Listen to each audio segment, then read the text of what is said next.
प्रमद बर' सारा सासे दैदेनगिरि हिसाबै गाव सासे बारग' CM हिसाबै आरोबा सासे इलेक्टेड MCLA हिसाबै आरो मानो थांबावखो रायजो सभायाव बे साननो गोथां बाथ्रा बियो बिथांखौ जों बेखौ जोंनि नोजोरजों नायोब्ला बिथाङा सासे गावनि पावार जेब्लाबो पावार नांगौ पावार लबि बे हिसाबै बिथाङा गावनि पजिशनखौ जेब्लाबो दोननो थाखाय बिथाङा हयथ' रायजो सभायाव आरो गाव मोनसे पजिशनखौ लुबैनानै बा गावनि माबा मोनसे सार्थखौ सुफुंनो थाखाय जों बेखौ थांदों होननानै जोङो बुंनो हायो। दिनैहाय खोब आङो गोजोननाय मोनदों मानोना आं मैयासो BPF आव जइन जादों। आं मैया BPF आव जइन जानायनि उनाव आं दिनैनो गसाइगाव 1 नं बिधान सभा समस्तियाव जोंनि BPF नि दैदेनगिरि बिथांमोनजों फैनानै इलेक्सन केम्पिं बा फोसावदिंनायाव आं बाहागो लाफैनानै मोननानै जोबोद गोजोननाय मोनदों। आरो बे फोसावदिंनाय जे मेलाव BTC बिजाब जे जमदुवार समस्तियाव मोननै जे फोसावदिं मेल बे मोनसे जाखांबाय नैबे मोनसे जाबाय। बे मेलाव जेरैबायदि रायजो राजाफोरनि बाहागो लानाय बेखौ नुनानै आं खोब गोजोननाय मोनदों मानोना रायजो राजाफोरा जथेस्थ' BPF खौ मोजां मोननाय दङ आरो बिनि लकेल जे MCLA मानगोनां उइलियाम नार्जारी बिथांनि फारसे अननाय सिबिनाय आरो मदद दं आं बेखौ फोरमान खालामनो हादों मानोना बेनो फोरमान खालामो जे फैगौ जे आसाम बिधान सभा बिसायख'थि बे बिसायख'थियाव BPF आ मोनफ्रोमबो समस्यायाव देरहागोन होननानै बुंनो हायो। थांनाय 5 बोसोर UPPL नि सरकार प्रमद बर'नि सरकार बे प्रमद बर' दैदेननायाव जोङो सासे UPPL नि मावथि हिसाबै जोङो बावखुंग्रि समस्तिनि आङो सासे TCLC चेयारमेन मासिखौ जों मोनदोंमोन। नाथाय समस्तिनि सासे TCLC चेयारमेन हिसाबै जेरैबायदि जोंनाव पावार एन्ड फांसन थानांगौमोन बेखौ जोङो मोननो हायाखै।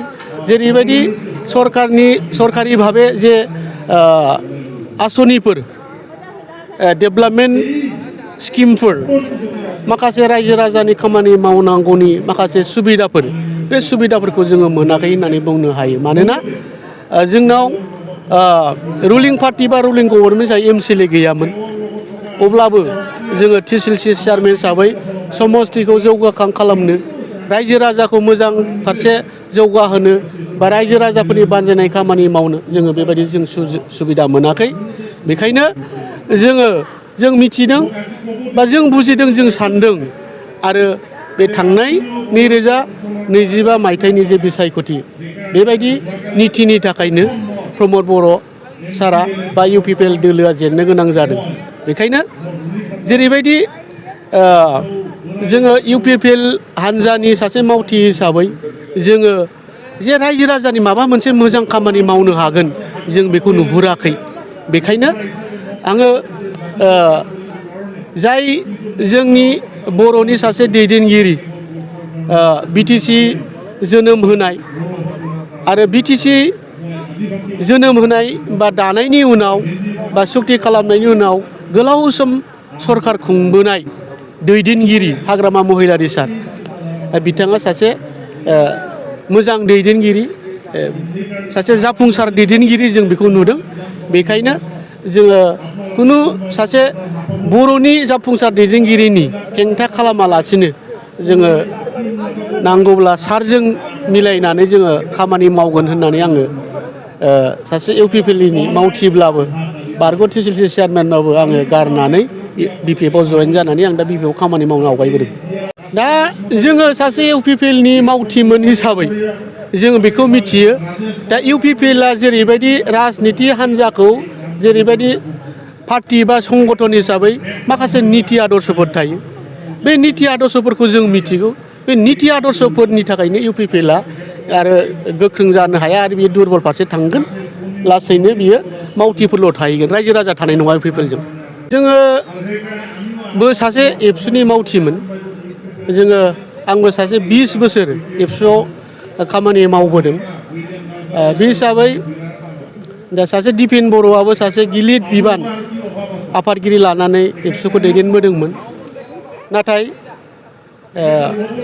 नैबे दा समाव जे एबसुनिफ्राय अबथिरा ओंखारनानै जे राजनितिकआव ओंखारनांगौमोन बा इलेक्सन गेलेनांगौमोन होननानै आं साना।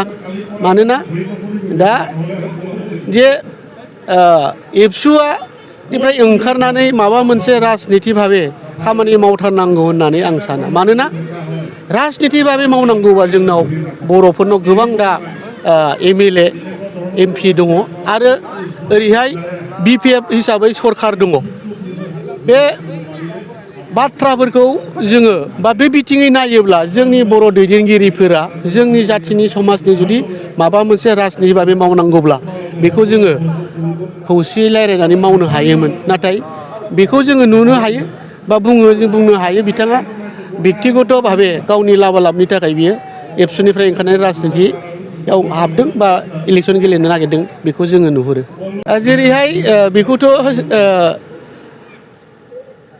एबसुनिफ्राय ओंखारनानै गोबां दैदेनगिरियानो UPPL आव जयेन जादों आरो बेहाय एबसुजों UPPL जों इसिबां जों फारागथिखौ नुवाखै। जेरै गोबां माखासे एबसुनि प्रग्राम बा गोबां माखासे प्रमद बर' UPPL सरकारनि प्रग्राम बेहाय एबसुजों माखासे बुजा फराखौ नुदों। बे हिसाबै बेयाव इसिबां फारागथिखौ जों नुवाखै। नंखायनो हयथ' एबसुनि आफादगिरि हिसाबै जेरैबायदि प्रमद बर'जों राजनिति हान्जाजों नाले गले मावदों बे हिसाबै बेखौ बयबो बुंखागोन नुखागोन बे हिसाबै बुंदों बेखौ जोङो नुहुरो।